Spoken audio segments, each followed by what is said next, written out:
자, 우리 출애굽기 3장 13절부터 14절 합독하시겠습니다. 모세가 하나님께 아뢰되 내가 이스라엘 자손에게 가서 이르기를 너희의 조상의 하나님이 너를 너희에게 보내셨다 하면 그들이 내게 묻기를 그의 이름이 무엇이냐 하리니 내가 무엇이라고 그들에게 말하리까. 하나님이 모세에게 이르시되 나는 스스로 있는 자이니라. 또 이르시되 너는 이스라엘 자손에게 이같이 이르기를 스스로 있는 자가 나를 너희에게 보내셨다 하라. 아멘. 15절까지인가요? 하나님이 또 모세에게 이르시되 너는 이스라엘 자손에게 이같이 이르기를 너희 조상의 하나님 여호와 곧 아브라함의 하나님 이삭의 하나님 야곱의 하나님께서 나를 너희에게 보내셨다 하라. 이는 나의 영원한 이름이요 대대로 기억할 나의 칭호니라. 아멘. 네, 여러분, 우리가 지난 시간에 말씀을 어떻게 결론 냈었습니까? 늘 우리가 결론 내었던 대로 우리는 하나님 앞에 어떤 고백을 드렸나요? 우리는 당신의 아들을 죽인 죄인입니다. 하나님의 아들을 죽였어요. 그거를 고백하라고 우리를 이 땅에 보내셨습니다. 그러니까 여러분, 우리 인생의 목적은 내가 죄인입니다를 깨닫는 건데 그 정확한 내용은 뭐라고요? 아니, 죄의 죄목이 있어야 될 거 아니에요. 우리들의 지옥 갈 죄목은 뭐였다? 뭐 사기치고 뭐 불성실하고 도둑질하고 이런 거는 둘째 문제예요. 그걸로 단순히 그것 때문에 지옥 가는 게 아닙니다, 여러분. 네. 그것 때문에 지옥 가는 거면 평생 도둑질 안 하고 사기 안 치고 열심히 산 사람도 분명 있을 거 아니에요. 그럼 그 사람들은 그 착한 행위로 천국 간다는 거 아닙니까? 아닙니다, 여러분. 하나님께서는 다 우리를 죄인으로 지정해 주셨어요. 너희는 너희의 본질은 죄다. 그래서 너희의 본질은 사망이다 그러셨어요. 너희는 절대로 스스로 그 죄와 사망에서 벗어날 수가 없다. 그게 너희들의 실존이다 그러셨어요. 절체절망이다. 근데 그것을 자꾸 벗어날 수 있다. 그게 아니다라고 하는 게 인본주의고 이 땅에 잘난 사람 세상 그런 죄인들의 모습과 잘못된 기독교의 주장이죠. 다시 한번요. 오늘부터 죄론부터 갈 수밖에 없어요. 그래야 은혜로 끝나기 때문에 그렇습니다. 십자가로 끝내기 위해서는 죄부터 시작해야 돼요. 여러분, 모든 것은 하나님께서 이렇게 시작과 종말이 있다라고 하는 진리를 다 담아 두셨잖아요. 그러니까 여러분, 불교에서 말하는 윤회 이런 거 없이 시작하시니가 종말을 딱 정하셨고 그렇게 이끄신다예요. 이 세상의 모든 역사는. 그래서 아르케가 있으면 에스카토스가 있어요. 반드시. 그렇기 때문에 설교도 여러분 지금 우리가 이제 봄을 맞이하고 있는데 봄, 여름, 가을, 겨울도 계속 봄부터 시작해서 겨울로 끝난다라고 하는 그것이 하나의 자연현상이 아니라 하나의 틱대미로서 창조부터 종말 반드시 시작하시니까 끝을 내신다. 그날이 온다라는 것을 그죠? 죄인에게는 반드시 심판이 있다. 그 죄인 가운데 구원하시는 게 그게 바로 은혜다라고 하는 것을 그게 진리예요. 그것을 계속 드러내시려고 봄, 여름, 가을, 겨울 같은 것도 주신 거예요. 그러니까 여러분 봄, 여름, 가을, 겨울을 그냥 살아내는 사람들은 뭐 열심히 산다고도 해요. 자식도 길렀고 대통령 됐다 재벌도 됐다 하지만 그 의미를 모르고 살아낸 사람들은 아무리 이 땅에서의 죄라고 여기는 것들 죄 안 짓고 윤리 도덕으로 완벽한 삶을 살았다 하더라도 지옥 간다는 게 문제인 거예요, 여러분. 근데 거기다 대해서 하나님께 대해서 이렇게 항변할 수가 없어요. 삭대질할 수가 없다는 것입니다. 그러니까 오늘 설교도 여러분 우리가 매주 나누는 설교도 그래서 어떻게 해요? 아르케에서 에스카토스로 끝나야 돼요. 그럼 죄로 시작해서 은혜로 끝나야 된다고요. 그렇게 딱 창조와 종말이 들어가지 않는 설교는 설교가 아닙니다. 그러니까 단 30분을 설교해도 그게 들어가야지 설교고 뭐 30시간을 설교한다고 해도 그게 들어가지 않은 건 설교가 아니라는 거예요. 그럼 오늘도 우리가 설교 시작을 어떻게 시작해야 된다? 우리는 죄인이라는 건데 뭐 이전 교회에서처럼 자기들끼리 하고 싶은 말 그냥 나눴다가 복 받아라 병 나아라 한 다음에 잠깐 시간 내서 한 1분 정도 나는 죄인입니다. 어디에서 와서 어디로 가고 요거 한다고 해서 그게 다가 아니라는 것입니다. 그게 더 가증한 거라는 거예요, 여러분. 자, 우리는 어떤 죄인이라고요? 그냥 죄인도 아니에요. 우리는 하나님의 아들을 죽였어요. 그러니까 너희는 그렇기 때문에 지옥 갈 수밖에 없다. 너희는 의인은 없나니 하나도 없다.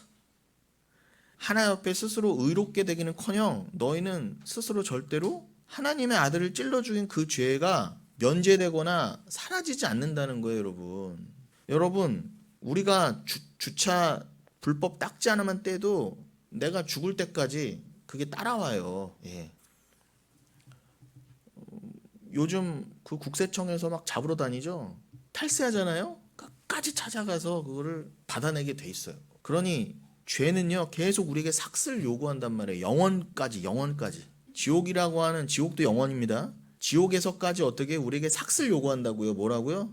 너 죄인이잖아. 그에 합당한 삭슬 내놔라. 영원한 사망으로 자꾸 우리에게 청구를 한단 말이에요. 거기서 벗어날 수 있는 유일한 길은 아들 피밖에 없단 말이에요. 은혜밖에 없습니다. 어떻게 하실까요, 여러분? 이 땅에서 죄 하나 지어도 경찰과 검사가 끝까지 쫓아오고 죽을 때까지, 불법 주차 닦지 않을 때도 끝까지 여러분들 재산을 몰수하려고 쫓아오는데, 여러분이 하나님의 아들을 죽인 죄를 어떻게 감당하실 거냐면 도대체 그 세상의 티때미를 보면서 좀 아시라는 거예요. 너무 살 떨리지 않습니까, 여러분? 그걸 알 수만 있다면 여러분이 혹시라도 뭐 탈세해서 그럴 분은 없겠지만 뭐 불법을 저질러서 감옥에 가야 되고 그렇게 되는 거, 그 하나님 앞에서의 영원한 형벌을 깨달을 수만 있다면 그건 여러분에게 복이에요. 합력하여 선이란 말입니다. 기독교는 그렇게 가야 돼요. 그래서 우리가 지난주에도 나눴던 요한복음 8장 28절 말씀처럼 하나님께서 우리에게 너는 죄인이야 라고 끝까지 우리에게 청구하시고 그것을 아주 그냥 진전이 쳐지도록 각인시키신 다음에, 그러나 뭐라고요? 예수님께서 우리에게 은혜를 던져주셨잖아요. 유일한 해결 방법을 던져주셨는데 그것이 예수 그 자체고 말씀 그 자체인데, 지난주에도 나눈 성경 말씀을 빌어서 그 표현을 들어서 말씀드리면, 너희가 나 인자를 든 후에 너희가 내가 하나님인 줄 알리라. 그죠? 예. 아니 여러분, 하나님의 아들을, 나를 찔러 죽인 죄인을 굳이 그렇게 살려주실 필요도 없는데 이미 이게 만세전에 작정해둔 그 계획과 방법대로 나는 너희의 손에 의해서 십자가에 들리게 돼 있어. 그런데 너희가 나를 찔러 죽여서 십자가에 들어 올리기까지는 너희가 절대로 스스로 죄인인 것을 절대로 모를 거야. 이게 주님의 말씀이에요. 그러니 여러분, 이게 얼마나 불가능 가운데 예수님이 내려오신 거예요, 여러분. 정말 이따가도 얘기하겠지만 제가 요즘 그 예수복음이라고 하는 주제 3화라고의 소설을 읽고 있어요. 그 1998년에 노벨 문학상을 받은 포르투갈 사람인데, 제가 눈먼 자들의 도시를 읽다가 집어치고 하도 읽기가 재미없고 진도가 안 나가서 한 반 읽다가, 95년작이거든요. 눈먼 자들의 도시가. 그건 영화로도 나왔습니다. 근데 그 바로 전작이 91년도에 출판된 예수복음이라는 책이에요. 대단히 뭐 좋은 책일 것 같죠? 쓰레기예요. 노벨 문학상으로 치장된 쓰레기. 그런데 그 책의 그 원래 제목이 예수의 제2의 복음입니다. 예수의 제2의 복음. 세군도, 포르투갈 말로 세군도 하면 세컨드란 말이잖아요. 그게 제2의 복음. 그러니까 성경이라고 하는 우리가 흔히 하는 이거는 제1복음이고, 이 저자가 자기가 예수의 관점이 되어서 예수에 의한, 예수를 위한 복음서를 소설 형태로 써낸 거예요. 그런데 그거를 가지고 노벨 문학상을 주는 게 오늘날 세상에 굉장히 독창적이다. 자기가 예수의 관점으로 돌아가서 하나님께 항변하는 내용이에요. 이따가 결말 부분을 또 나누겠지만, 그러니까 벌써 감이 오죠. 오죽하면 여러분, 교황청에서도 이 사람은 이제 그 소설을 쓰고 나서 포르투갈에서 못 삽니다. 포르투갈에서 나가서 살아요. 그러고 나서 죽을 때까지 다른 데서 살다가 심지어 98년에 노벨상 줄 때 교황청에서도 유감이다 그렇게 했을 정도로. 그런데 이 책만이 아니라 이 사람은 여러 책이나 매체나 인터뷰를 통해서 이걸 자꾸, 그러니까 포르투갈판 도올 김용옥이에요. 이걸 자꾸 엉뚱하게 보려는 거예요. 그러면서 엉뚱한 게 독특하고 사람들에게 주목도 받고 자기가 뭔가 대단한 것 같고, 그러니까 동일한 성경인데 자꾸 자기 관점으로 보는 거예요. 성령의 관점이 아니라. 그런데 제가 지금 요 시점에서 요 설교 초반에서 드리고 싶은 말씀이 왜 이걸 이 소설 얘기를 꺼내느냐. 감히 자기가 예수의 입장이 돼서 예수의 시선으로 봐보겠다는 거예요. 성경과 하나님을. 말이 돼요, 여러분?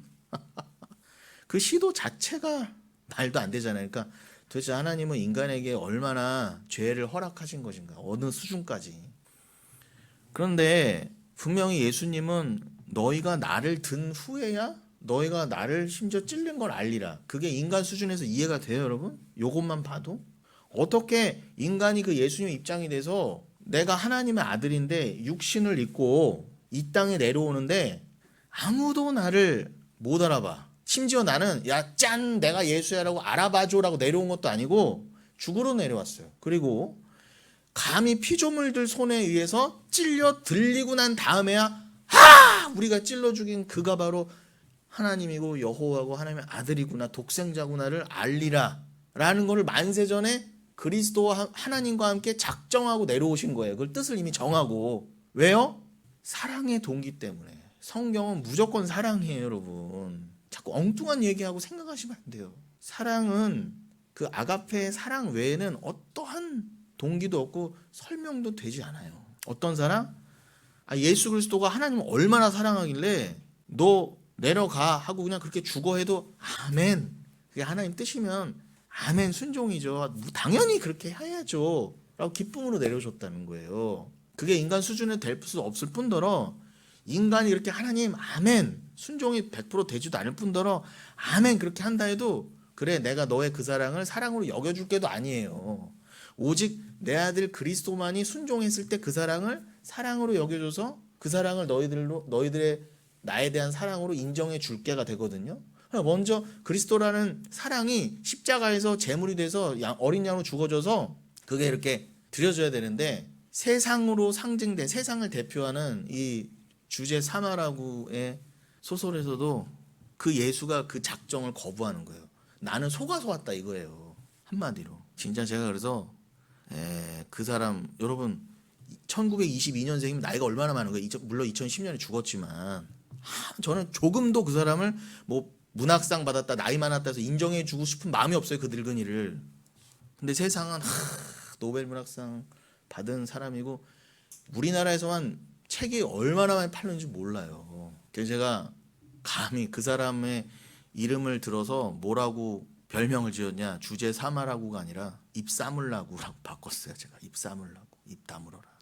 어떻게 그런 망발을 지금 지옥에서 그 죄값을 어떻게 받고 있을까 도대체.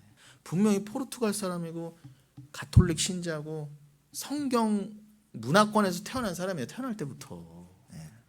그런데도 그 모양이라는 것입니다. 그러니까 여러분 믿음은 안 돼요. 여러분 문화도로도 안 되고 가르쳐서도 안 되고 그러면 안 되는 것입니다. 여러분.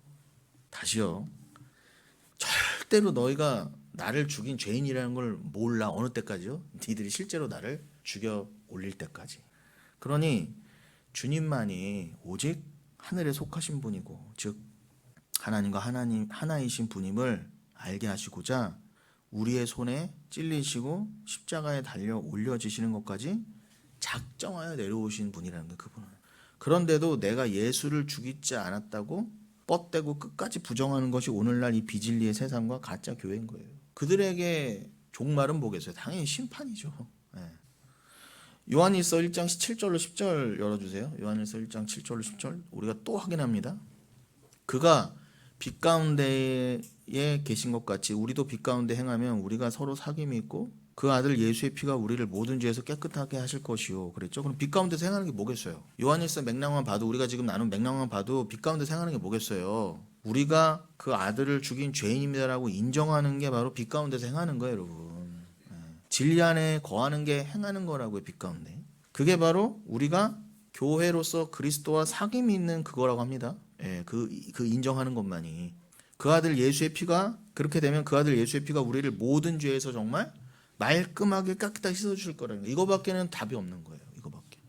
그러나 8절 그러나 그 반대 심판받을 이들은 어떻게 된다고? 만일 우리가 죄가 없다고 말하면 내가 예수 찔러 죽이지 않았어요 라고 말하면 스스로 속이고 또 진리가 우리 속에 있지 아니할 것이요. 진리가 없다는 거예요. 내가 죄인임을 고백하는 것 자체가 진리가 없다는 거예요. 진리가 없으면 지옥 가는 거죠, 뭐. 9절.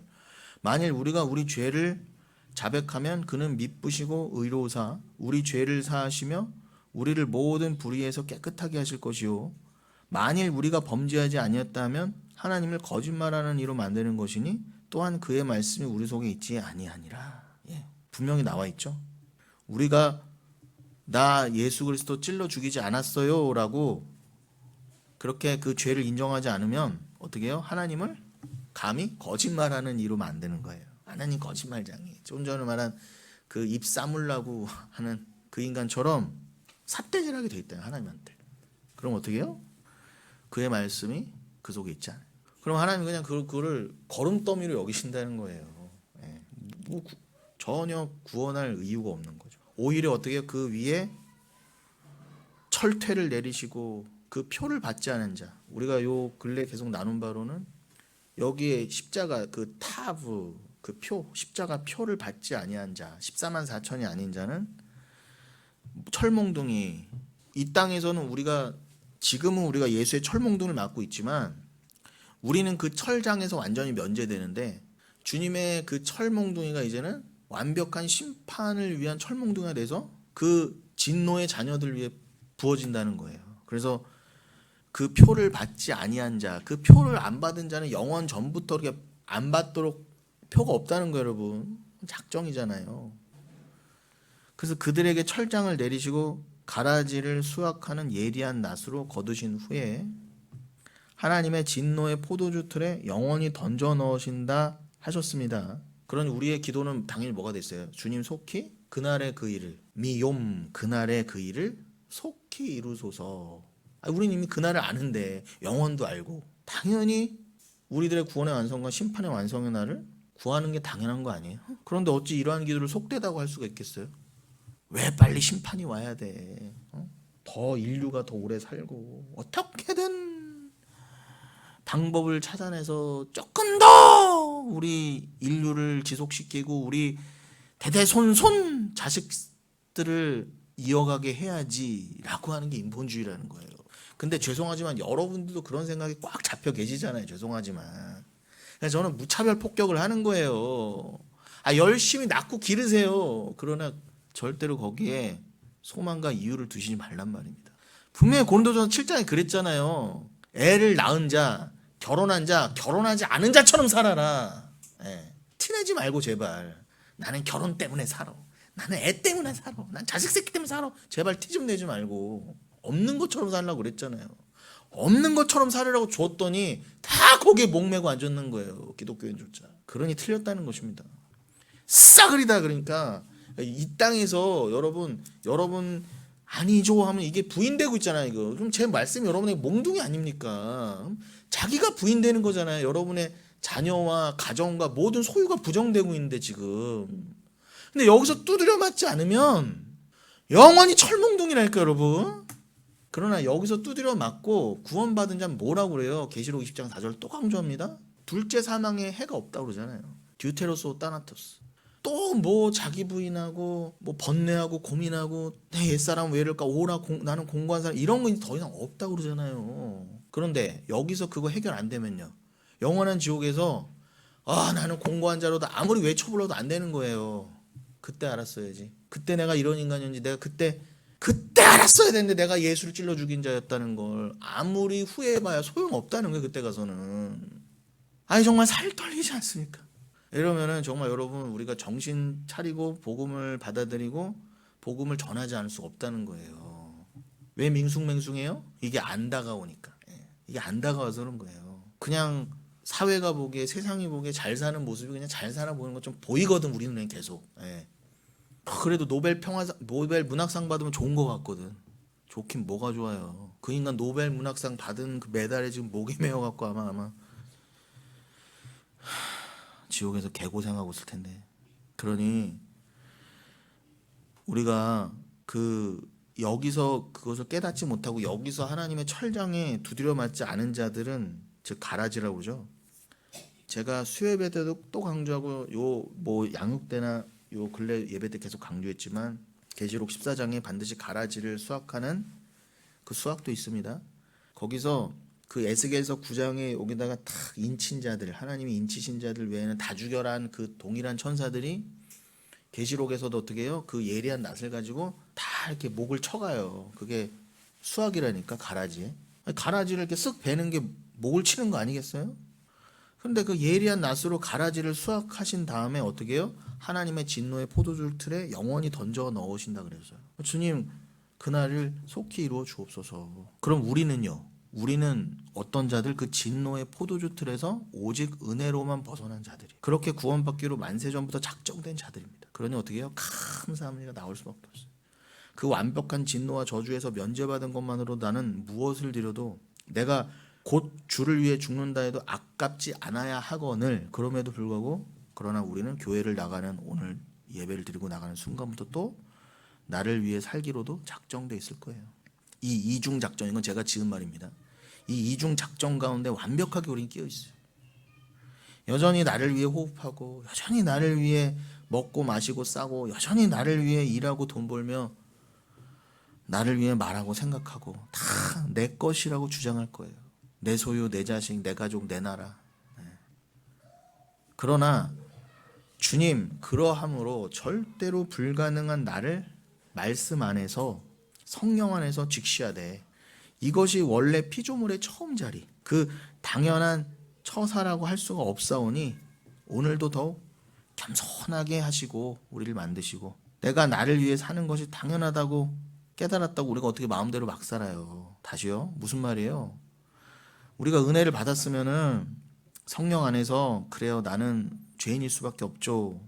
저는 피조물이기 때문에 원래 죄인이죠. 제 모습이 여기까지는 좋아요. 그런데 그래, 난 어차피 피조물이니까, 난 어차피 죄인으로 지어졌으니까 라고 해서 막 살 수는 없다는 거예요. 제 말은. 그런 것을 깨달아 갈수록 어떻게 해요? 오히려 겸손하게, 나 스스로는 절대로 겸손하게 될 수 없는, 구원받을 수 없는, 절대로 피조물의 처음 자리를 깨달았다 해도 절대로 스스로 겸손할 수 없고, 절대로 스스로 하나님을 위해 살 수 없는 나, 그것을 처절하게 이 땅에서 더 깨달아가면 깨달아갈수록, 그렇구나, 나라고 하는 인간의 구원도 절대 불가능한 것이었구나.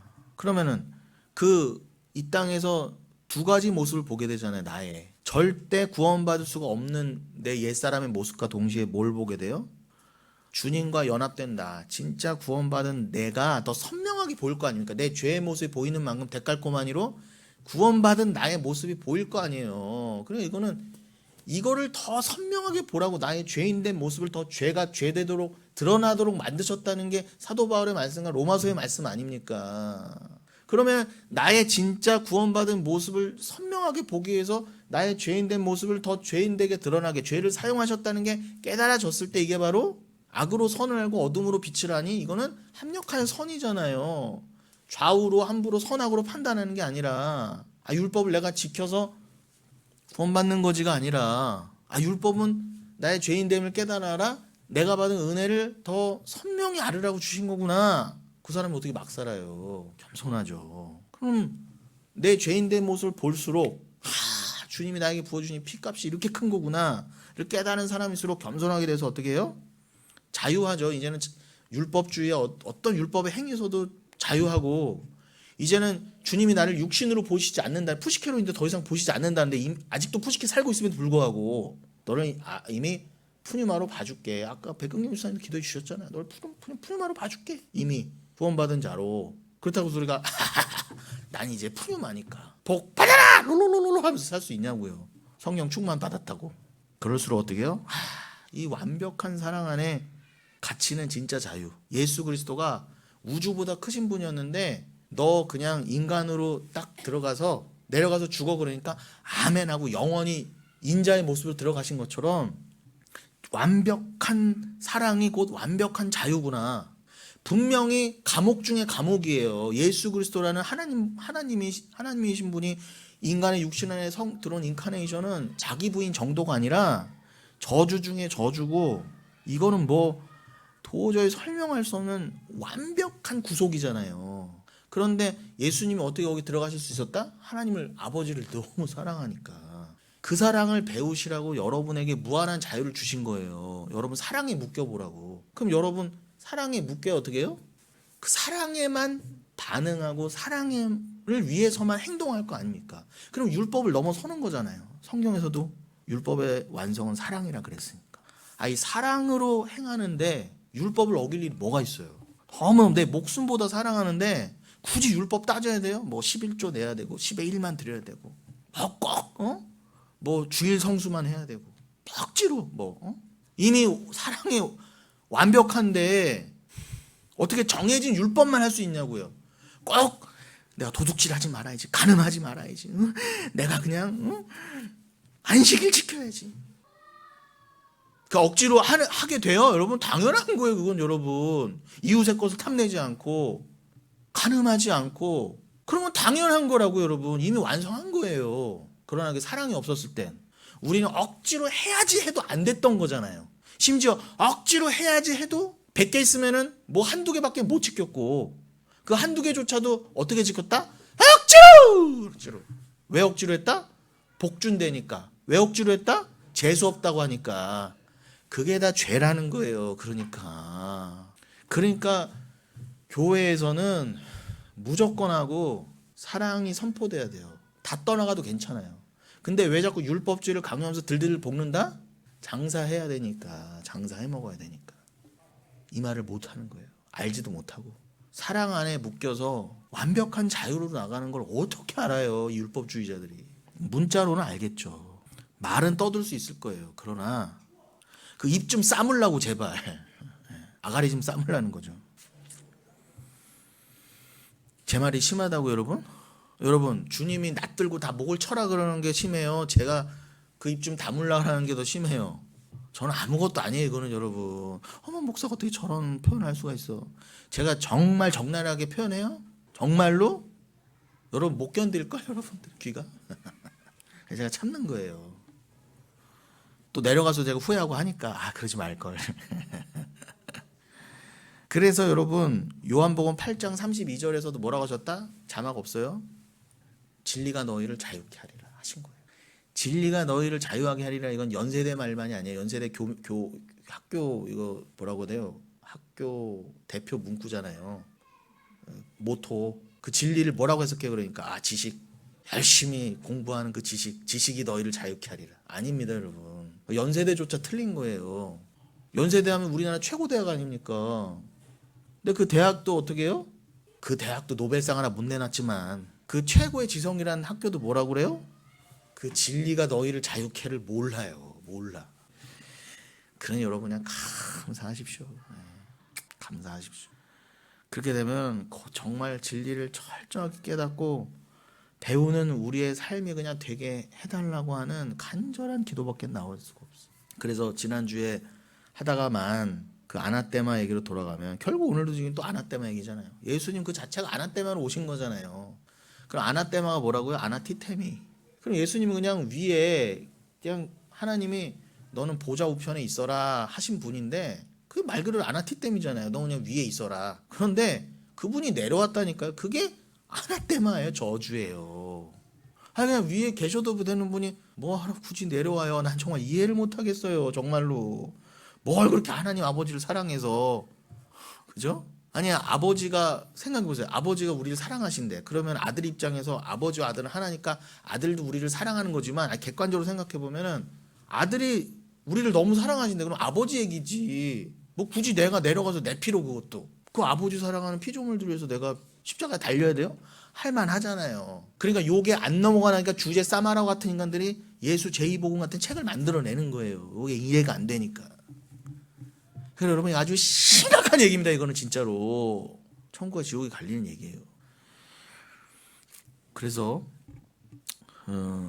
그 아나테마 이거를 어디서도 썼다? 원래는 그 아나테마가 에타가 쓰인 즉 헬라어의 24개의 알파벳 중에 7번째인 에타가 쓰인 아나테마가 있고 또 5번째인 엡실론이 쓰인 아나테마가 있다고 그랬죠. 발음은 똑같아요. 그런데 우리 영흥교회니까 자세히 하자는 거예요. 이왕 나누는 거. 뭐 아나테마란 말 좀 수백 번 더 했잖아요. 로마서 9장 3절의 아나테마에 이해하는 건 당연한 거고, 거기를 그걸 확장해서 여러 성경의 용례들을 살펴보되 최소한 중요한 거 몇 군데는 알고 있어야 되는 거 아닙니까? 근데 에타가 쓰인 아나테마는 뭐요? 일반적으로 봉헌물, 성전에 바쳐진 아름다운 예물, 다른 말로 제물이라고 할 수가 있어요. 그 누가복음 21장 5절 같은 데 쓰였다고 그랬죠. 그런데 엡실론이 쓰인 아나테마가 있어요. 그러니까 엡실론이 쓰였던 에타가 쓰였던 이거는 하나님께 드려진 거라는 1차적인 뜻이 동일한데, 굳이 구분하자면 그 우리가 흔히 썼던 아나테마는 엡실론이 쓰인 아나테마라는 거예요. 즉 하나님께 심판받기로 격리된 것, 저주라는 거죠. 그래서 로마서 9장 3절에 뭐라고요? 내가 하나님께 버림받은 그 저주, 그걸 우리는 이제 더 이상 설명 안 하겠습니다. 내가 그렇게 저주스러운 모습으로 보인다 할지라도 괜찮아. 예수님도 이미 그걸 겪으셨는데, 아나테마로 내려오셨는데 내가 아나테마로 사는 건 당연한 거지. 더불어서 그거를, 그 예수라는 그 저주를 복음으로 받아들인 사람에겐 문제가 없는데, 이거를 아가리 싸물라고 같은 인간들이 한 것처럼 그런 식으로 예수를 읽어내면, 갈라디아서 1장 8절에 뭐라고 아나테마를 썼다? 누구든지 우리나 혹은 하늘로부터 온 천사라도 우리가 너희에게 전한 복음 외에 다른 식으로 복음 전하잖아? 아니, 입 싸물라고 그 인간은 책 이름 자체를 뭐라고 했다가 세군도, 예수 제2복음이라고 해놨다니까요. 그 다른 복음 전하잖아? 뭐 이건 노벨상 받으려고 그랬어요. 내가 상상력을 동원했어요. 그럼 노벨상 받고 세상에 내놔서 노벨상 받고 자랑 받지나 말던지. 이미 다 오염시켜놨잖아. 하나님 그것도 시키신 거지만. 그런 인간들은 어떻게 해요? 말 그대로 아나테마. 야, 예수라는 아나테마에 편입돼서 그 정말 주님이 부활시키실 그 아나테마 말고 버려질 아나테마, 예리한 낫에 이렇게 거쳐서 하나님의 진노의 포도주 틀에 싹 던져질 그것들 있잖아요. 가라지. 그것들이 하나님이 어떻게 해요? 그것들도 복음을 전하게 하셨다 그러잖아요. 가짜 복음을. 그러니까 하나님의 가라지를 통해서 가짜 복음 전하게 하신 게 맞아요. 근데 그게 하나님 뜻이라는 게 그게 다 뜻. 그런데 하나님이 그러나 진짜와 가짜를 명확하게 하시고 진짜가 더 진짜 되게 하시려고 이 여리디 여린, 겉으로 보기엔 여리디 여린 이 진짜 복음을 가진 자들이 마음껏 고난받게 하신 거예요. 그러나 뭐라고요? 갈라디아서 1장 8절 누구든지, 야, 말세가 갈수록 예수 제2복음 정도가 아니라 정말 무지막지한 이단의 가르침과 잘못된 복음, 아니 뭐 드러난 이단들, 뭐 통일교, 신천지 이런 애들 말할 것도 없고, 예수 믿으면 복 받아요, 병 나요 하는 것 다 포함해서 잘못된 복음, 그게 다 같은 똥덩어리들이라니까. 그런 자들에게 뭐라고 하신다? 저주를 받을지어다. 다른 복음 한마디라도 섞으면 네 말을 저주를 받을지어다. 너 진짜 아나테마 돼. 이렇게 된 거예요. 여러분 잘 읽으셔야 돼요. 성경을요.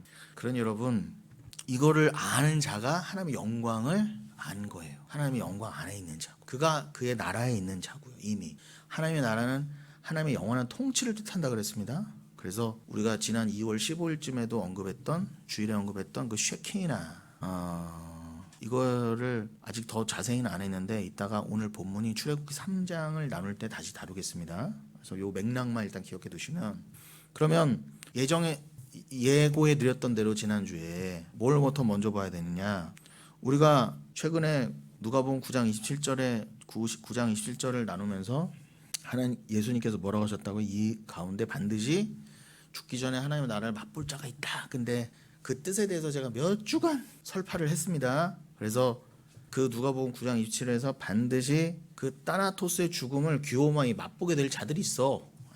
그 자들은 반드시 정해져 있는 자들이야. 성도로 정해져 있는 자들은 이 땅에서 그 따나토스라고 하는 자기 부인의 죽음을 반드시 깨닫게 돼 있어. 즉 오늘 설교의 초반부터의 표현을 하면은 내가 예수 찔러 죽인 죄인이구나를 반드시 깨닫게 돼 있어. 그래서 사랑 안에 갇히는 게 진짜 자유구나 깨닫게 되는 자가 있어. 오직 그 아나테마로 내려오신 예수만을 믿어서 그 안에 내가 아나테마로 같이 들어가는 것만이 길이구나라는 걸 깨닫게 되는 자들이 있어. 그게 누가복음 9장 27절의 진짜 뜻이라 그랬잖아요. 그럼 거기서 뭐라고요? 9장 27절에 우리가 이러한 뜻들을 나누는 가운데 어떠한 표현이라고 해야 될까? 어떠한 또 개념이 딱 나와서 오늘 더 강화해서 나누긴 한 거잖아요. 그 개념이 뭐예요? 작정이라는 작정. 뭐 작정이라는 게 오늘만 나눈 건 아니고 수시로 나눴지만 더 최근에 우리가 나눈 예수 그리스도의 그 말씀 누가복음 9장 27절을 우리가 더 보게 되면서 우리가 작정이라는 의미를 우리 영흥교회니까 이 개혁신앙을 배우고 있다는 우리 입장에서는 틈날 때마다 더 강화해야 되는 게 맞죠.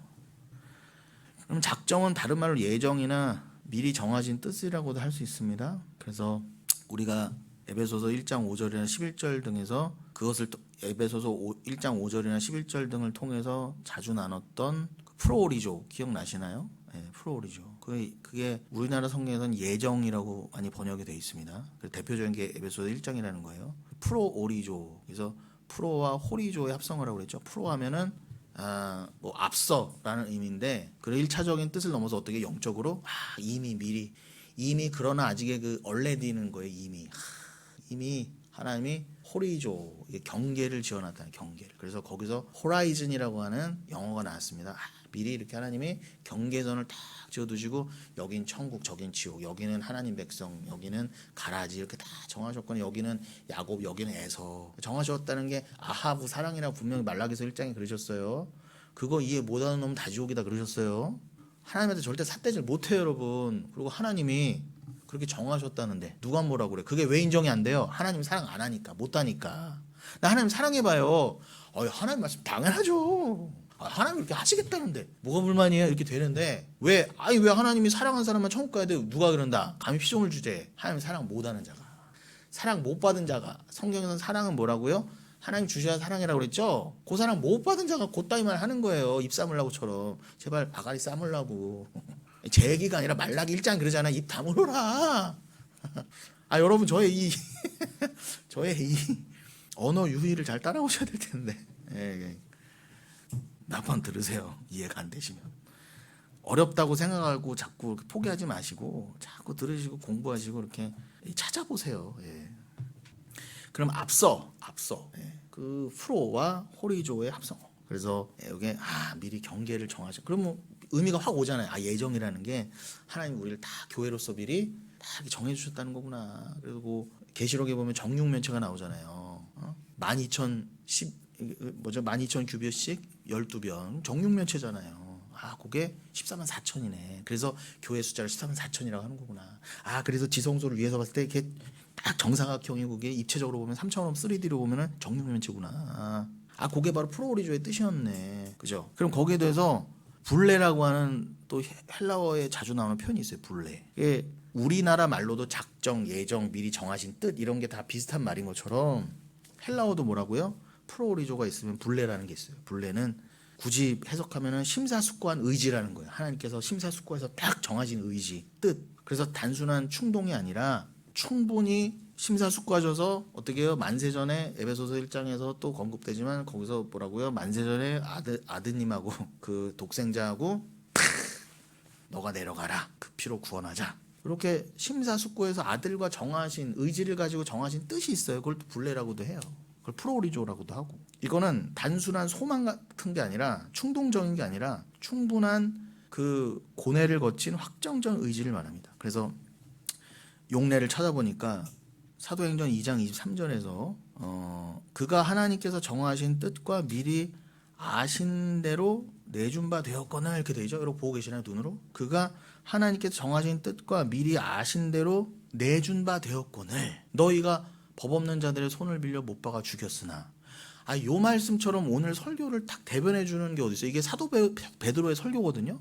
그럼 저의 설교나 사도 베드로의 설교나 맥락이 똑같잖아요. 저 설교가 잘났다는 게 아니라 누가 설교를 해도 사도 베드로와 동일한 맥락으로 설교를 해야 된다는 거예요.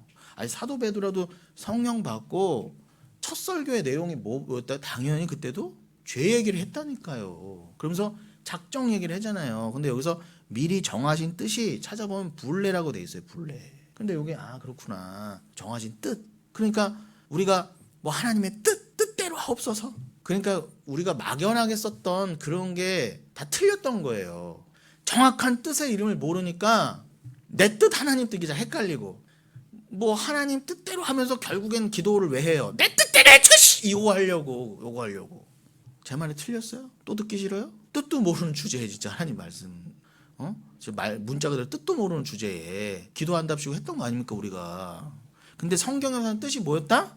하나님께 정하신 뜻은 그래 나의 아들 예수 그리스도를 내가 내려보내서 저 죄인들의 손에 죽도록 해야지, 그거를 아들과 성령과 함께 삼위일체가 딱 정하신, 함께 정하신 게 성경에서 말하는 유일한 뜻이라고요. 그러니까 제발 주의 뜻대로 뭐 주의 뜻 얘기 좀 하지 마세요. 제발.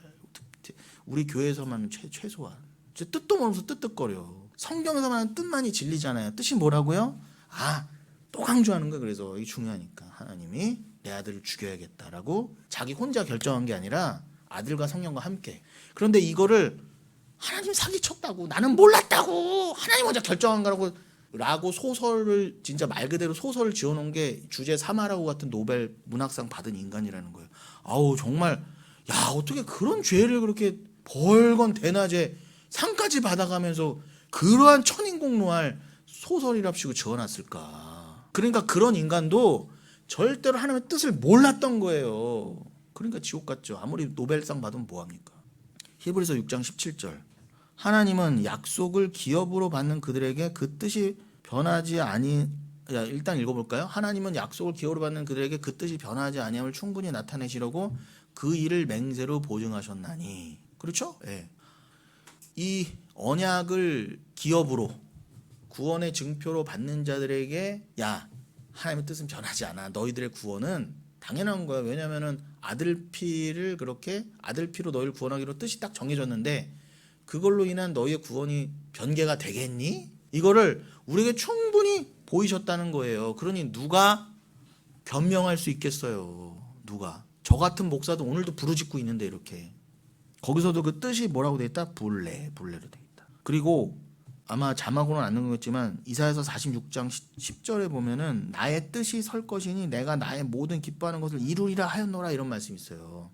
이것도 제가 찾아보니까 히브리어로 돼 있지만, 그러나 이거를, 이 뜻이 70인역 성경 헬라어로 번역된 성경에는 뭐라고 돼 있을까 궁금해서 찾아봤더니 아니나 다를까 이게 불례로 돼 있는 거예요. 그러니까 이사야서 46장 10절에서 나의 뜻이 설 것이니 내가 나의 모든 기뻐하는 것을 이루리라. 내가 나의 모든 기뻐하는 것을 이루리라 하신 거 하나님의 뜻. 그 뜻도 불례였구나. 그러면은 이사야서도 결국 뭐 말한 거예요? 구약이지만 그리스도를 통한 우리의 구원을 말씀하신 거구나. 딱 맞아 떨어지는 거예요. 그리고 이 프로오리조와 불례를 살펴봤죠. 그러면은 또 하나 찾아봐야 될 게 이 프로테시스라는 게 있어요. 프로테시스. 이거는 문자적인 뜻은 미리 놓아뒀다는 겁니다. 미리 놓아두었다. 여기 우리 물잔 있죠. 여기 물잔은 항상 여기에 정해져 있어. 언제부턴가. 이건 정해져 있어요. 그런 것처럼 여러분 하나님 성전에 들어가면, 성막에 들어가면은 그건 영원토록 정해져 있는 자리예요. 들어가자마자 오른쪽 편에 떡상 있고, 정면에 분향단 있고, 왼쪽에 등대 있고, 그 분향단 건너편에 휘장 있고, 이게 딱 정해져 있는 것처럼 그 모든 기명과 구조가 미리 딱 정해져 있단 말이에요. 뭐 이런 우리 교회 물잔 여기다 놓는 게 정해져 있는 거랑 비교할 수 없이 그걸 프로테시스라고 그래요. 그래서 우리는 이 물잔만 봐도, 안 봐도 야 이제 가면은 누군가가 우리 권사님께서 이렇게 해갖고 거기다가 딱 놓으셨겠지, 이게 예상이 되잖아요. 그런 것처럼 하나님이 쉽게 말하면 우리의 인생을, 우리 예수 그리스도를 포함해서 우리를 어떻게 했다고요? 만세전에 그의 하나님의 집에, 성전에, 하나님 나라에 미리 딱 두셨다는 거예요. 누구도 그걸 빼가거나 자리를 옮기지 못하게. 아니 지옥으로 자리를 옮기는 거는 당연하고, 그 천국 안에서도 교회 이렇게 딱 14만 4천 딱 프로오리조 해놨으면은 누구도 그 자리에서 벗어나지 못하게. 그도 그렇게 하나님 사랑하는데 너 거기 있어. 아니 하다못해 우리가 기르는 강아지 새끼도 너 거기 있어 그러면 있는데, 우리만 말을 안 들어 처먹어요. 하나님 말씀을 구원받았다 해도 맨날 뜻을 묻는데, 목사 찾아와서 거기 있으라고 거기. 근데 그 뜻이 싫은 거지. 맨날 그러니까 상담한답시고 기도한답시고 오는 거죠. 아니야 거기 있으라고 거기. 그냥 하나님께서 그냥 그 자기분의 자리에 있어. 힘들어도, 눈물이어도, 불평불만 나와도 그게 안 되는 거예요. 하다못해 강아지는요, 주인이 죽어도, 주인이 어디 가도요 몇 년을 그 자리에 있어요. 몇 년을. 분명히 주인이 버리고 갔는데, 내지는 죽었는데, 누가 시키지도 않았는데 그 미물도 그 자리를 지킨단 말이에요. 왜 그래요? 사랑하니까. 저는 이 개를 보면 여러분, 그러니까 전도서 말씀처럼 예수는 우리에게 죽은 사자가 아니라 살아있는 개로 오신 게 맞아요. 이거는 거의 가톨릭이 들으면 주제 싸마라고 정도의 신성 모독 좀 들리겠지만 우리가 진리가 된 자들끼리는 어떻게 아니 강아지를 보세요. 그렇게 우리를 무조건적으로 사랑할 수가 없어. 근데 개가 죽어봐요. 어떻게 처리해요? 사망신고서 내려요, 여러분? 의사 찾아가요? 경찰 찾아가요? 그냥 죽은 거예요. 묻어서 처리하든 불태워 처리하든 누가 아무도 뭐라고 안 해. 그냥 버려도 아무도 말 안 해요. 시체 유기했다고. 그렇게 사랑하는 존재인데도 우리가 예수를 그 취급했단 말이에요. 근데도 그 예수는 너무 바보여서 그냥 우리가 하나님이 좋대. 개만도 못하게 죽을 걸 알면서도. 그러니 어떻게 예수를 믿는다는 사람들이 한낱 미물도 함부로 할 수가 있겠습니까? 당연히 사랑해야죠. 예수를 닮고 있는데 개 한 마리 고양이 새끼 한 마리여도. 아니 불교도 이건 보살이다 그러고 이게 부처가 나한테 보냈다 붙여줬다라고 믿고 가는데 기독교는 여러분 털것만도 못 쫓아가요. 율법주의에. 기르질 마 버릴 거면 아예 못 키울 거면. 그러니까 여러분 이 프로테시스로 돌아가면은 작정으로 이 자주 번역되는 이 단어 우리나라 성경에 작정이라고 많이 번역이 돼요. 이 프로테시스가 이게 뭐라고요? 프로티테미 미리 두어놓다. 그런데 아까 아나테만 뭐라고 했어요? 아나티테미. 그러니까 아나티테미나 프로티테미나 거의 똑같은 거예요. 아나테마나 프로테시스나 똑같은 거라고요. 그러니까 하나님이 그리스도 하나님의 아들이 아나테마로 내려오신 거는 프로테시스 미리 작정된 게 맞아요. 근데 그게 무슨 거라고 뭐라고요? 1차적인 뜻이 미리 여기다 딱 놓아뒀다. 일단 고정시켜놨다. 하나님이 안 옮기시면 누구도 못 움직인다. 하나님이 문을 닫으면 아무도 못 연다. 하나님이 문 여시면 아무도 못 닫는다. 그거라고요.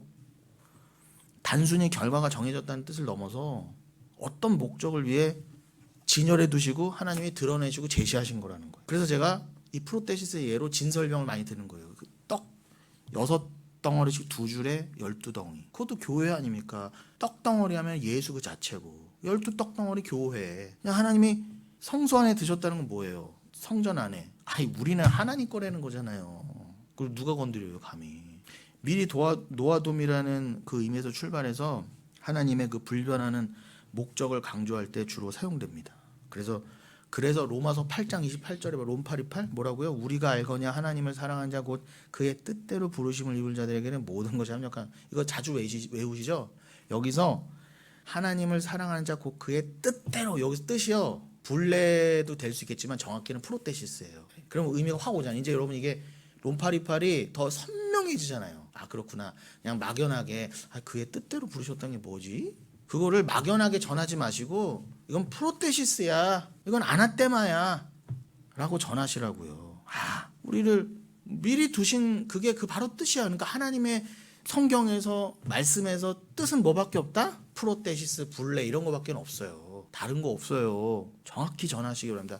요렇게 정확히 안 전하면 여러분 아까 갈라디아서 1장 8절대로 뭐라고? 다 저주를 받을지어다. 저주를 받을. 다 내가 속간에서 불에 던져버릴 거야. 이렇게 되는 거예요. 그러니까 여러분 정확히 전할 것 같지 않으면 어설프게 전하지 마세요. 어설프게. 제발 어디 좀 가지 마세요. 어설프게. 전도한답시고. 에베소서 1장 11절에도 나와 있습니다. 아까 에베소서 1장 11절엔 프로오리주도 나와 있지만 모든 일을 그의 뜻의 결정대로 일하시는 이의 계획을 따라. 그래서 계획이 바로 프로테시스예요. 계획이 프로테시스. 그 프로테시스를 따라 우리가 예정을 입어. 여기 프로오리조라고 돼 있다고요. 그러니까 다 들어가 있죠. 프로오리조, 프로테시스 다 들어가 있어요. 그러면 이 말씀이 확실히 온다는 거예요. 그러면서 제가 아까 진설병 얘기를 말씀드렸지만 이게 근거가 있는 게 70인역을 살펴보면 출애굽기 40장 23절에서 그 출애굽기 40장이면 거의 끝부분이잖아요. 출애굽기 거기서 이제 탁 이제 성막이 완성되고 난 다음에 하나하나 이제 설명이 되고 있습니다. 그때 진설병이라는 거를 딱 묘사하시면서 뭐라고요? 거기에 하나님 앞에 놓인 떡인 그 진설병, 진설해냈다 그거의 떡을. 근데 그 진설병을 70인역을 살펴보니까 우리가 지금 헬라어를 중점적으로 보고 있으니까 그 진설병을 두다를 도대체 헬라어로 뭐라고 표현했을까? 아니나 다를까? 프로테시스라고 돼 있다 이 말이에요. 그러니까 진설병을 포함해서 특별히 대표적 진설병을 포함해서 탁 성전 안에 하나님께서 기명과 여러 가지 필요한 것들을 딱 두신 게 바로 그냥 즉흥적으로 야 한번 도 볼까도 아니고 어디가 더 어울릴까? 도 볼까도 아니고 그것도 예수 몰래 혼자 정하신 것도 아니고 그것도 아예 좀 바꿔볼까도 아니고 만세 좀 정해져 있고 누구도 변경치 않는다는 거예요. 이게 아니면 어떻게 돼요? 심심한데 청구 좀 바꿔볼까? 난리 나는 거예요. 우리는 난리 나는 거예요. 그러니까 하나님 나라를 호라오 할 수 있는 자들은, 그죠? 다시 누가복음 9장 27절 좀 돌아가는 상황입니다. 호라오 할 수 있는 자는 반드시 죽음을 맛보아야 됩니다. 그래서 이 땅에서 여러분이 그 죽음을 맛봐야 됩니다. 그런데 그 죽음이 좋은 죽음이라 그래요. 그죠? 세상에 볼 때는 아나때마 저주지만 우리는 이제 이게 반드시 필연적인 죽음이구나. 시편 116편 말씀처럼 그래서 하나님이 이 죽음을 가장 좋은 것이다, 복되다 하셨구나. 그런데도 뭐예요? 이렇게 죽음이 좋은 건데, 무트와 이 따나토스가 좋은 건데도 불구하고 이 죽음을 잘 이해하라고 우리에게 죽음의 증상들을 주셨잖아요. 감기 걸리면 기침 나오고 콧물 나오는 것처럼 우리의 따나토스란 죽음을 좀 깨달으라고 우리에게 늙고 병들고 주름지고 흰머리 나고 관절 아프고 이렇게 꼬부랑대고 하는 거를 증상들을 주시고 뭐 좀 털려가고 가난해도 되고 막 사업도 망해보고 이런 걸 자꾸 주셔. 지옥과 망하는 게 뭔지를 알려주시려고. 그거 갖다 너무 파르르 떨 필요 없잖아요. 제 말은요. 아무리 죽을 것 같아도 여러분, 주님의 복음과 그 피 앞에 무슨 의미가 있어요? 그게 더 커요? 심지어 내가 암병 걸리고 뭐 내 자식이 죽고 뭐 해도 세상에서 가장 고통스러운 지옥 같은 고난이 온다 하더라도 복음을 알면 절대로 뭐하고요? 그 당시에는 너무 힘들 수 있지만 끝까지 하나님한테 삿대질하면서 죽을 수는 없다는 거예요. 복음을 안 자는. 오히려 그 상황을 통해 통곡하고 절망할 수는 있지만 그거를 딛고 일어서서 이게 진짜 죽음이란 따나토스를 경험하게 해주려고 나한테도 허락하셨구나. 요한복음 8장처럼 누군가는 나면서부터 소경된 자가 있어야 되는 것처럼 예수님처럼 누군가는 하나님의 저주의 상징으로, 아나떼마의 상징으로 내려와야 될 사람이 있었던 것처럼 내가 그것을 겪는다고 한다면 아멘, 나는 주를 사랑하니까요, 날 그렇게 써주셔도 괜찮아요가 뭐다? 그게 로마서 9장 3절에 아나떼마의 삶이라는 거예요. 괜찮아, 누가 나를 어떻게 보든. 까짓 거 너무 힘들고 죽을 것 같지만 고린도후서 1장에서도 사도 바울이 어느 때까지 힘들었다고 해. 스스로 목숨을 끊고 싶을 정도로 너무너무 힘이 든 거야. 근데 하나님이 결론을 뭐로 내주셨다? 너 의지하지 말고 단 0.0001% 너 의지하는 거 내려놓고 하나님만, 은혜의 하나님만 붙들게 하려 하심이라 딱 깨닫고 죽고 싶은 절망도 소망으로 바뀌었다 그러잖아요. 그럼 여러분 위로가 되지 않으세요? 나함? 우리 이재석 지사님도 나함에 대해서 계속 이번 주에 말씀하셨지만 일단 양육 때 시간이 되면 하든지 하겠습니다. 아무튼 이게 우리에게 어마어마한 위로잖아요, 여러분. 그 위로를 받고 전하시라는 거예요, 기독교는. 그게 바로 성도에게 날마다 반드시 필연적으로 처럼 따나토스 죽음입니다. 그래서 날마다 죽노라. 그러면은 주기도문에서 뭐라고 그랬다고요? 나는 날마다 일용할 양식을 구한다 그랬죠. 그럼 날마다 일용할 양식을 구하는 거나, 그죠? 그리고 날마다 죽는 거나 같다고 한다면 결국 우리 양식은 뭐예요? 날마다 죽는 게 맞잖아요. 우리 양식이 뭐예요? 날마다 죽는 거. 그러니까 우리 양식은 뭐다, 여러분? 다시 강조합니다. 우리 양식은 뭐다? 주님 오늘의 일용할 양식을 주셨고 알고 구하시라는 거예요. 구하셔도. 그럼 하나님이 그래, 이게 너가 구하고 먹을, 매일 구하고 먹을 유일한 양식이야 라고 우리에게 허락하신 양식은 유일하게 그게 뭐다? 따나토스의 죽음이라는 거예요. 오늘 내가 뭐 쿠팡이츠를 시킬까요? 배민을 시킬까요? 마라탕을 시킬까요? 마라상고를 시킬까요? 문제가 아니라 일용할 양식은 그런 거 전혀 상관이 없어요. 굶어 죽어도 괜찮아요. 괜찮아요. 근데 여기서는 굶어 죽어도 괜찮았다 나가면은 왜 굶어 죽어요? 이게 자꾸 살아나니까 문제지 이게. 그래서 주님은 그 죽음을 스스로 죽는 죽음이라고 말씀하십니다. 성도들이 죽는 죽음은 그거는 스스로 죽는 죽음. 그건 남들이 죽이는 죽음 아니다. 그건 얼마든지 너희의 가치를 높이고, 그죠? 뭐 순교한답시고 하는 그 순교도 마찬가지라는 거예요. 그래서 우리가 고린도전서 15장도 봤었잖아요. 에베소에서 뭐 맹수에게 물려 죽었다고 하는 그런 거 있지. 그거는 일반적인 죽음. 그 죽음조차도 사도 바울이 일반적인 죽음으로 치부해 버린다요. 그러니까 사도 바울이 당연히 욕 먹었겠어요, 안 먹었겠어요? 야, 이 사도 바울아, 저 사람은 그렇게 끌려가 갖고 원형 경기장에서 그렇게 맹수에 물렸고 그렇게 장렬하게 선교하고 순교했는데 너는 이렇게 그냥 매일매일 목숨 붙이고 있으면서 그런 말을 해? 아니야, 그거 다 개죽음이야. 그러는. 우리가 거기까지 가야 돼요. 그건 일반적인 죽음이야. 그것조차도 남이 숭상하는, 남이 죽인 죽음이잖아. 그거는 가랑된 죽음이 돼버렸잖아. 자기를 오히려 더 드러낸. 아니라니까. 우리가 죽어야 되는 죽음이 진짜 힘든 죽음이야. 매일 죽어야 되거든.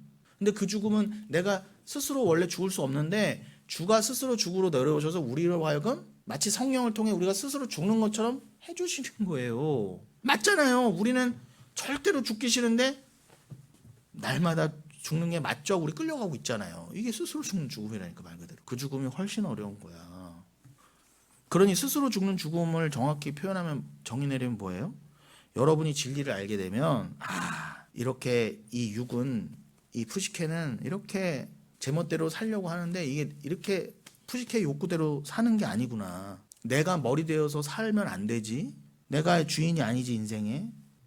그런데 그거 알면서도 내 육은 왜 이렇게 안 죽지? 나는 왜 머리를 예수 그렇게 안 내놓지? 너무 절망적이죠. 오호라는 공고한 사람이 매일 튀어나오잖아요.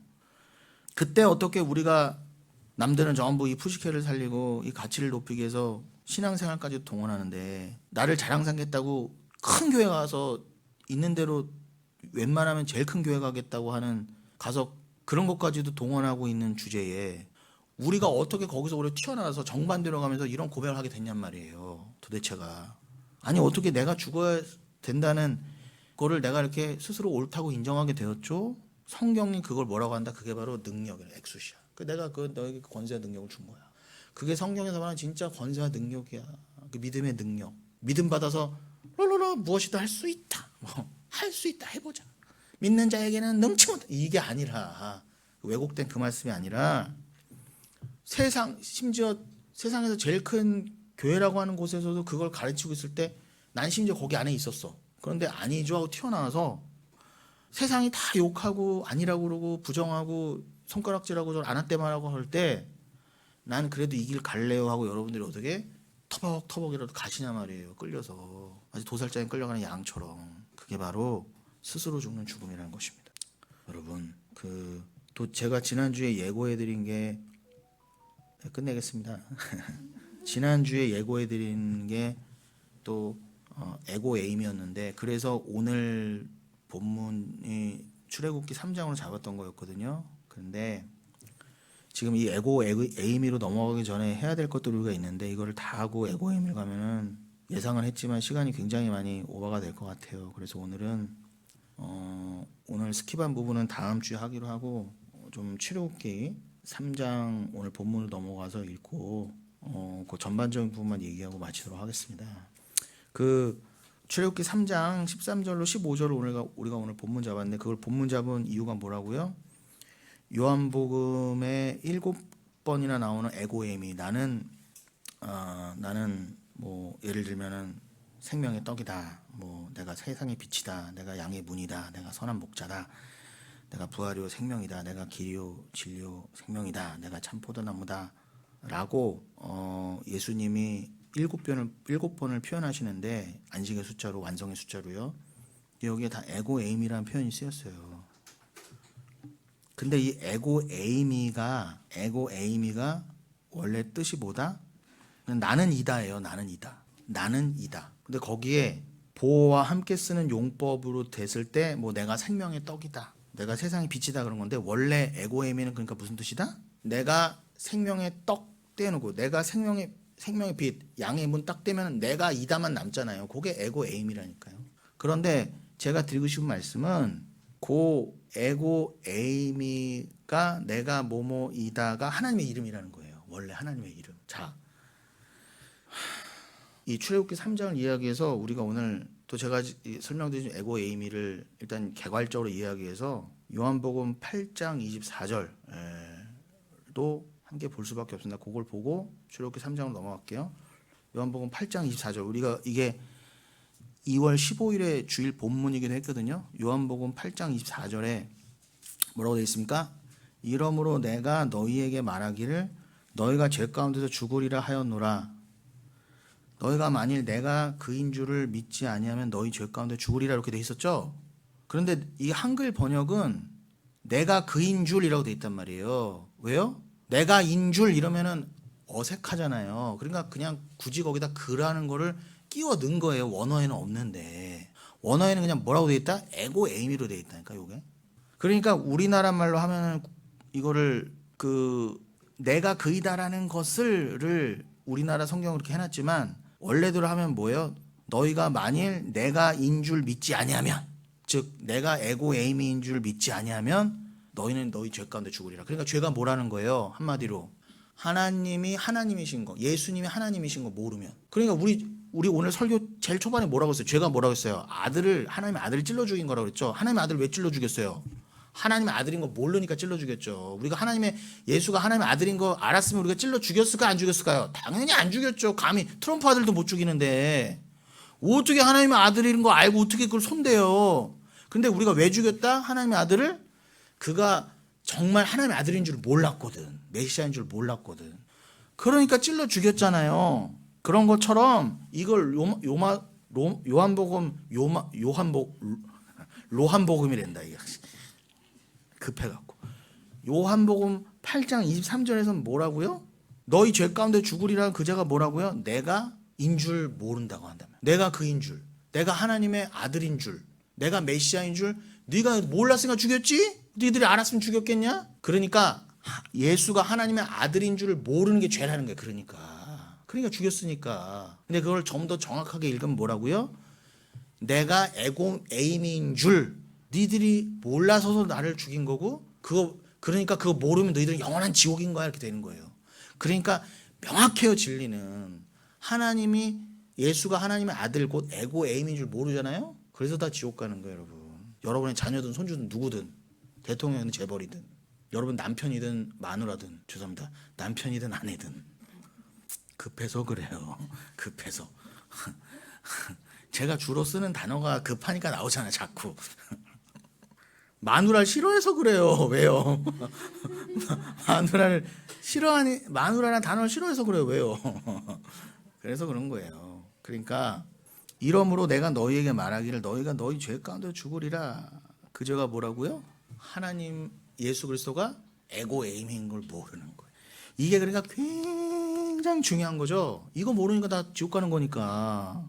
이게 에임이라는 거예요. 이거를 더 쉽게 말씀드리면 우리 한글 성경 한글의 문법에 맞추어서 어쩔 수 없이 그라고 하는 보어를 넣었지만 원래 본문에는 너희들이 내가 이다라는 것을 모르기 때문에 너희들의 죄 가운데 죽는 거니까 우리를 살리시려면 어떻게 하신다는 거예요? 내가 인주를 알게 하리라가 성령의 목적이라는 거예요. 그러니까 성령은 롤롤롤로가 아니라 뭐예요? 예수가 에임이시구나 라는 거를 알게 하시는 영이라는 거예요. 이거를 헬라어와 구조가 똑같은 영어로 말해보면 You will know that I am. 너는 알 거야. 내가 인주를. 내가 인주를 영어로 하면 I am이에요. 근데 영어로는 이게 딱 자기들끼리 통한다니까. 근데 우리나라 말은 영어랑 완전히 헬라어랑 이게 언어권이 다르니까 이게 헷갈려서 그렇지. 영어로 하면 뭐라고요? You will know that I am. 그러니까 솔직히 헬라어를 이해하기에는 영어 쓰는 사람들이 훨씬 더 유리하죠. 딱 보면 알잖아. 내가 그인 거를, 내가 인주를, that I am 그거를 내가 you will 하면 뭐예요? 말하는 화자의 의지잖아요. 너는 알게 될 거야잖아요. 내가 스스로 알게 될 거야가 아니라 그 말씀을 하시는 you will 너는 알게 될 거야라는 화자 즉 예수 그리스도의 의지가 들어간 거잖아요. 그게 뜻이고 작정이고 예정이라니까 여러분. 그래서 불레 프로테시스 프로오리조를 미리 말한 거예요. 그러면서 요한복음 8장 28절을 넘으면 뭐라고 되어 있습니까? 거기에도 똑같은 구조가 나와요. 이에 예수께서 이르시되 28절 너희가 인자를 든 후에 또 나오는 거죠. 요한복음 8장 28절이 이에 예수께서 이르시되 너희가 인자를 든 후에 내가 그인 줄을 알고 돼 있잖아요. 그 내가 그인 줄을 알고 이것도 에임이 됐어요. 내가 인 줄을 알고 그죠? 28절 다시 한번 열어봐 주시겠어요? 이에 예수께서 이르시되 너희가 인자를 든 후에 내가 그인 줄을 알고 이렇게 돼 있잖아요. 그죠? 여기서 그인 줄을 요것도 원어에 보면 뭐라고요? 내가 인주를 이렇게 돼 있다니 그냥. 요게 에임이로 돼 있어요. 그러니까 오늘 설교 초반하고도 접목하면 어떻게 돼요? 죄는 뭐예요? 우리가 아들을 찔러 죽인 거죠. 들어올린 거죠. 찔러서 십자가에. 그런데 내가 그 죄인이었네요 라는 거를 언제 알게 된다? 우리가 그를 십자가에 들어올린 후에 우리가 찔러 죽인 게 에임이었네? 이렇게 알게 된다 그거예요. 이게 말이 돼야 안 돼요. 상식적으로 말이 안 되는 거예요. 그러니까 아가리 싸물라고 같은 인간들이 그런 소설을 만들어내는 거예요.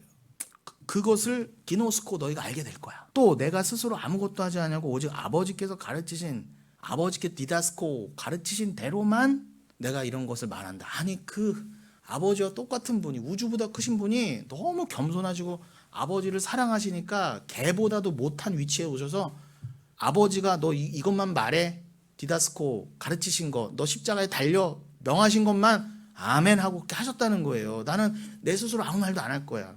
나는 아버지를 너무 사랑하기 때문에 그냥 아버지가 하신 말이 내 말이고 내 말이 아버지 말이고 아버지 뜻이 내 뜻이고 내 뜻이 아버지 뜻이야, 이렇게까지 된 거예요. 근데 그 아들을 찔러 죽인 거예요, 우리가.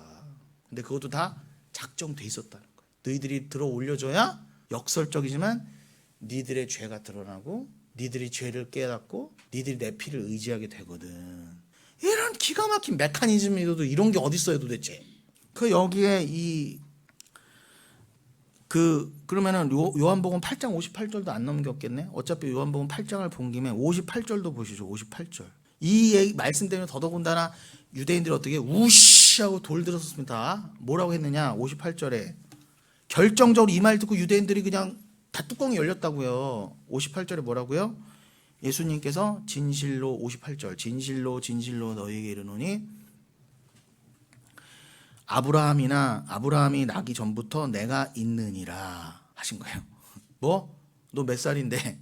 이 50도 안 된 게 뭐라고요? 나는 아멘 아멘, 진실로 진실로 그 뜻이라. 아멘 아멘. 우리 표현은 진실로 진실로입니다. 확정하고 확정됐다는 거예요. 이거는 빼박고 이거만 진리 중에 진리라는 거예요. 나는 아브라함 이전부터, 훨씬 전부터 프로 내지는 아나 이미 있던 존재라는 거예요. 그랬더니 뭐예요?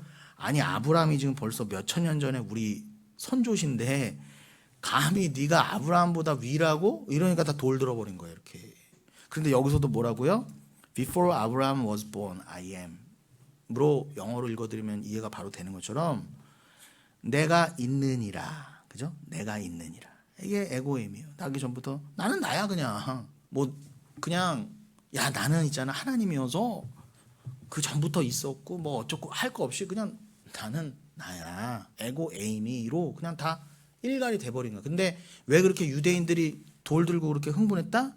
그 에고에임이란 표현이 야훼란 뜻이거든요. 이제 설명하겠지만, 그러니까 나는 하나님이야라고 한 거랑 똑같은 거예요. 내가 여호와야 이렇게 돼버린 거예요. 네가 뭔데 하나님 이렇게 하면서 하나님을 사랑하는 우리가 너 같은 이단을 때려 죽여야지 돌 들어버린 거예요. 그러니 여러분 이게 얼마나 감사하면서도 무섭고 참 그런 말씀입니까? 그러니까 요 말씀들에 지금 우리가 요한복음 8장 24절, 28절, 58절 요 읽은 것들을 그죠? 정리하면서 요것들의 결정적인 구약적 배경이 바로 오늘 본문인 출애굽기 3장 13절 이하라는 거예요. 다시 열어주겠습니까? 이런 예수님의 말씀들이 바로 출애굽기 3장 13절 이하에 여호와라는 이름이 생각나게 한다 이거죠. 그래서 13절 이하 읽어드리면 모세가 하나님께 아뢰되 내가 이스라엘 자손에게 가서 이르기를 너희의 조상의 하나님이 나를 너희에게 보내셨다면 그들이 내게 묻기를 그의 이름이 무엇이냐 하리니 내가 무엇이라고 그들에게 말하니까 내가 하나님의 이름으로 왔다 그러면 그 하나님 이름이 뭔데? 라고 분명히 물을 텐데 그 애굽에 있는 백성들이 뭐라고 대답할까요? 라고 그랬더니 14절 하나님이 모세에게 이르시되 예흐웨 아쉐르 예흐웨. 요게 오늘 설교 제목인 거예요. 그게 우리나라 성경에 뭐라고 됐다? 나는 스스로 있는 자다. 여기서 아쉐르 예흐웨 아쉐르 예흐웨. 여기서 아쉐르가 오늘도 몇 번 썼던 그 영어의 관계대명사의 who와 똑같은 거예요. You will know that I am. 해서 that도 관계대명사잖아요. 그런 것처럼 거기 that을 who로 바꿔도 되잖아요. who I am. 그죠? 뭔 소리야? 성문 기초 영어 보세요. 성문 기초 영어. 송성문 씨가 지금 성문 기초. 관계대명사 격인가 아쉐르가. 그래서 에흐에 아쉐르 예흐. 그래서 예흐에는 그럼 아쉐르가 관계대명사 후격이면 예흐에는 뭐다? 나는 존재한다. I am이라는 거. I am. 그러니까 예흐의 아쉐르 I am은 I am who I am 이렇게 되는 거예요. 영어로 굳이 하면. 영어 쓰는 사람들은 I am who I am 바로 되는데 우리는 이게 안 되니까 이거를 굳이 보호를 넣어갖고 어떻게 했다? 부사까지 넣어서 내가 스스로 있는 자니라 하니까 이게 더 이해가 안 되는 거예요. 그냥 하나님은 그냥 나는 나야 라고 말해. 그게 내 이름이야 이렇게 된 거예요. 예흐에 그게 내 이름이야. 그거 그냥 그대로 전해. 근데 그 예흐에 나는 스스로 있는 자가 헬라어로 뭐라고요? 에고 에임이라는 거예요. 이게 매우 중요한 포인트라는 거예요. 즉 예수님께서 지금 다른 분도 아닌 하나님의 이름을 사용하고 계신 거예요. 그래서 유대인들이 이걸 신성모독이라고 광분한 것입니다. 즉 이 말씀은 자신이 하나님의 이름을 가진 자, 하나님의 영광을 드러내고 그분을 계시하는 자라는 의미인 것입니다. 여러분, 이것이 바로 인자이신 예수께서 십자가에 들려 올려지실 때 널리 알려지게 되도록 만세전에 언약되었었다는 것이 성경의 증언이요 우리 개혁신앙의 핵심인 것입니다. 곧 이제 부활절이에요. 4월 5일 부활절이죠. 지금 이제 곧 세상 교회들도 고난주간이라고 들어간다고 난리 법석들을 할 텐데 여러분들은 더더욱 이 고난주간의 사순절의 절기에 하나님께서 그 예수 그리스도 그 아들을 죽이시면서까지 우리에게 계시하시고자 했던 그 진리를 감사히 여기시면서 그 4월 5일만이 어느 한 날만이 부활절이 아니라 나는 날마다 죽노라. 그러므로 나는 날마다 사노라. 이것이 나의 양식이구나. 죽음과 부활은 그냥 나의 양식이구나. 이거는 이 땅에서의 양식만이 아니라 내 영원한 양식이구나. 깨달아라. 그렇게 그 말씀이신 예수로만 늘 만족하시고 위로받으시고 배부르시고 평안을 얻으시는 저와 여러분 되시길 바라겠습니다.